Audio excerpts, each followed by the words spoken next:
जाऊन या मराठी मुलखाचा स्वाभिमान गमावता कामा नये. अशा वाघिणीचा त्यो छावा.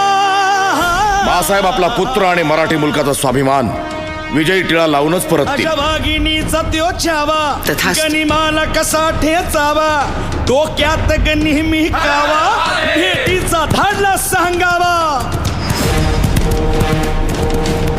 अन करील काही कल्पना युक्तीची हजी जी जी.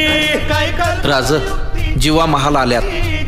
करील काय कल्पना युक्तीची हजी जी जी जी जी. या जीवा काय म्हणतोय खान? महाराज, खानाला तर खात्री पटली की आपण घाबरलात. छान, आम्हालाही हेच हवं होतं. महाराज, आजच्या भेटीचं काय करायचं? पंतांकडून निरोप धाडा, म्हणावा की आमची तब्येत जरा अस्वस्थ आहे, उद्या दुपारची वेळ ठरवा. जी, त्याला वाटू दे की भीतीपोटी आम्ही त्याला भेटायचं टाळतोय. जशी तीच तुम्ही आमच्या बरोबर चला जीवा, पंतांनाही बरोबर घ्या. शिव